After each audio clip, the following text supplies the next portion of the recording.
വന്ദേമാതരം പൂർണ്ണമായും ആലപിക്കണമെന്ന കേന്ദ്ര സർക്കാർ പ്രോട്ടോകോളിനെതിരെ നിലപാടെടുത്ത കോൺഗ്രസിനെതിരെ രൂക്ഷ വിമർശനവുമായി കേന്ദ്ര ആഭ്യന്തരമന്ത്രി അമിത് ഷാ. BLM കേരള, തമിഴ്നാട്, പോണ്ടിച്ചേരി. കോൺഗ്രസിന്റേത് തീവ്രമായ പ്രീണന രാഷ്ട്രീയമാണെന്നും സ്വാതന്ത്ര്യത്തിനായി ജീവൻ ബലിയർപ്പിച്ച ആയിരക്കണക്കിന് സ്വാതന്ത്ര്യ സമര സേനാനികളെയും വന്ദേമാതരത്തിന്റെ രചയിതാവായ ബങ്കിം ചന്ദ്ര ചറ്റോപാധ്യായയെയും അപമാനിക്കുന്ന നിലപാടാണ് പാർട്ടി സ്വീകരിക്കുന്നതെന്നും അമിത് ഷാ ആരോപിച്ചു. വാർത്താ ഏജൻസിയായ ANIയോട് സംസാരിക്കുകയായിരുന്നു അദ്ദേഹം.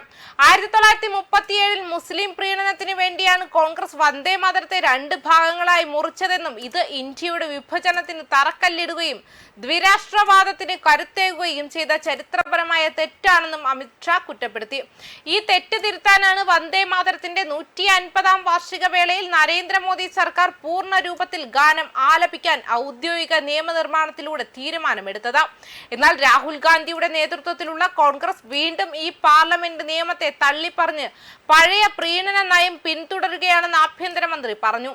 വന്ദേമാതരം വിളിച്ചാണ് ആയിരക്കണക്കിന് പോരാളികൾ തൂക്കുമരത്തിലേക്ക് ഏറിയതെന്നും വർഷങ്ങളോളം ജയിൽ ശിക്ഷ അനുഭവിച്ചതെന്നുമാണ് അദ്ദേഹം ഓർമ്മിപ്പിച്ചത്.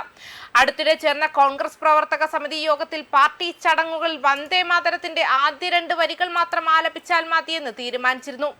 അതേസമയം ഉത്തരാഖണ്ഡിലെ ഹൽദ്വാനിയിൽ താൻ പ്രസംഗിച്ച വേദി ശുദ്ധീകരിച്ച സംഭവത്തിൽ പാർട്ടിയിൽ നിന്നും വേണ്ടത്ര പിന്തുണ ലഭിച്ചില്ലെന്ന് AICC അധ്യക്ഷൻ മല്ലികാർജുൻ ഖാർഗെയുടെ പരിഭവവും ചർച്ചയായിരുന്നു.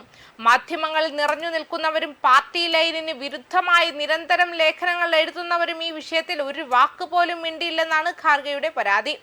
രാജ്യസഭയിൽ ഖാർഗെ ഈ വിഷയം ഉന്നയിച്ചതിന് പിന്നാലെ പ്രധാനമന്ത്രിയുടെ മാപ്പ് ആവശ്യപ്പെട്ട് ഒരു ദിവസ പ്രതിഷേധം നടത്തിയതല്ലാതെ ആ വിഷയം പാർട്ടി ആത്മാർത്ഥമായി ഏറ്റെടുക്കാത്തതിനാൽ അതൃപ്തിയാണ് യോഗത്തിൽ നിന്നും അദ്ദേഹം പരസ്യമാക്കിയത്.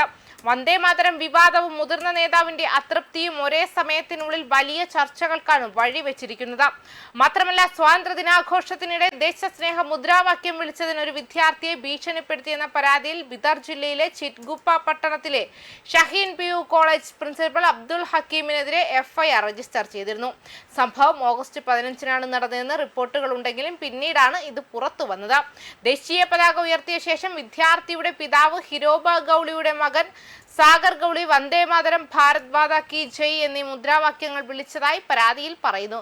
വിദ്യാർത്ഥികളോട് ഇനി മുദ്രാവാക്യം വിളിക്കരുതെന്ന് പ്രിൻസിപ്പൽ പറഞ്ഞതായും അവർ ഒരു പ്രത്യേക മതവിഭാഗത്തിൽപ്പെട്ടവരാണെന്നും അത്തരം പ്രവർത്തനങ്ങൾ ക്യാമ്പസിൽ അനുവദിക്കില്ലെന്നും പറഞ്ഞതായും പരാതിയിൽ ആരോപിക്കുന്നു. പ്രിൻസിപ്പൽ ഹിന്ദു മുസ്ലിം വിദ്യാർത്ഥികൾക്കിടയിൽ വിവേചനം കാണിക്കുകയും വിദ്യാർത്ഥി സമൂഹത്തിൽ ഭിന്നത സൃഷ്ടിക്കുകയും ചെയ്തുവെന്ന് പരാതിയിൽ ആരോപിക്കുന്നു. ഷഹീൻ കോളേജിൽ ഹിന്ദു മുസ്ലിം വിദ്യാർത്ഥികൾ ഒരുമിച്ച് പഠിക്കുന്നുണ്ടെന്ന് അതിൽ പറയുന്നു. ആരോപണങ്ങളുമായി ബന്ധപ്പെട്ട് ചിറ്റ്ഗുപ്പ പോലീസ് സ്റ്റേഷനിൽ FIR രജിസ്റ്റർ ചെയ്തിട്ടുണ്ട്. സംഭവത്തെക്കുറിച്ചുള്ള വാർത്തയെ തുടർന്ന് ഹിന്ദു സംഘടനകളിലെ അംഗങ്ങൾ കോളേജിന് പുറത്ത് പ്രതിഷേധ പ്രകടനം നടത്തുകയും പ്രിൻസിപ്പലിന്റെ പെരുമാറ്റത്തെ അപലപിക്കുകയും ചെയ്തിരുന്നു. ന്യൂസ് ഡെസ്ക് കർമ്മ ന്യൂസ്.